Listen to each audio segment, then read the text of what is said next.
My name is Kai Schlender, and today I'm going to talk about when an M&A transaction outside of China may become subject to a transfer tax in China, the so-called Bulletin 7 tax.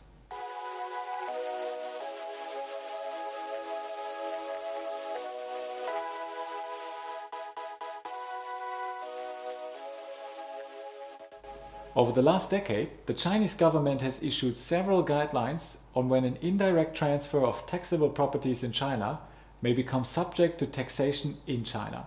The latest such guideline was announced in 2015 by the State Administration of Taxation. Since it was the seventh announcement of the SAT in that year, it is often referred to as the Announcement Number 7, or commonly the Bulletin Number 7. This Bulletin Number 7 states that when an overseas entity indirectly transfers Chinese taxable properties, such as equity interest in a Chinese enterprise, real estate, or other assets in China, such indirect transfer may be regarded by the Chinese tax authority as a direct transfer of taxable properties in China. The consequence would be that the Chinese tax authority would levy an enterprise income tax between 10 to 25% on the capital gains attributable to the Chinese taxable properties. To illustrate this with a few numbers, let's assume that the purchase price of a particular transaction is 100 million euro and 10 million euro thereof are attributable to the taxable properties in China. This would mean a Bulletin 7 tax between 1 to 2.5 million euro, depending on whether the properties are equity interests, real estate, or other assets. But in which cases specifically would the Chinese tax authority recharacterize an indirect transfer of Chinese taxable properties as a direct transfer? According to the Bulletin Number 7, this is the case if the transaction is lacking a reasonable commercial purpose.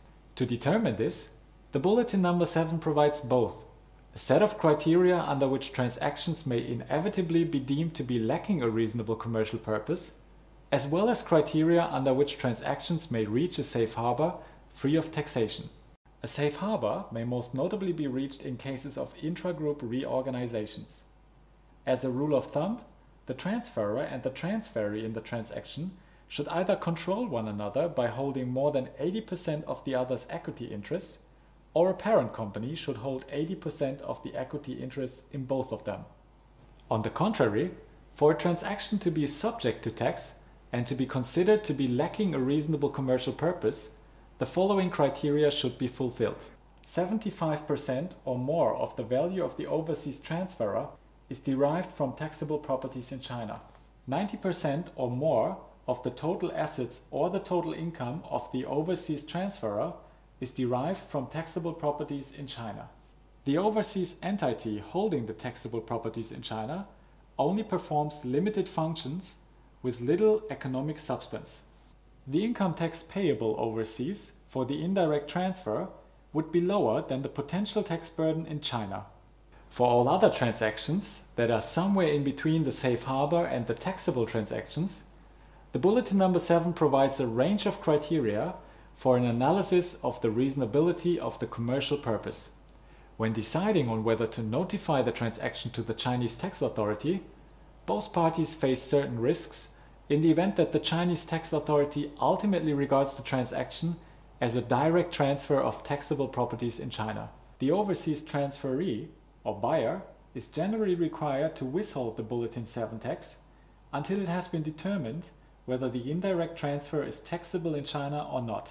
If the buyer fails to withhold the tax due, the Chinese tax authority may impose a penalty ranging from 50% to 3 times the amount of the unpaid tax on the buyer. The overseas transferor or seller, on the other hand, is required to pay the tax within 7 days from the date when the tax liability arises, in case the buyer has not withheld the Bulletin 7 tax. If the seller fails to pay the tax, the seller may be subject to a punitive daily interest rate. To avoid the risk of punitive interests and penalties, both the seller and the buyer may notify the transaction to the Chinese tax authority within 30 days after signing.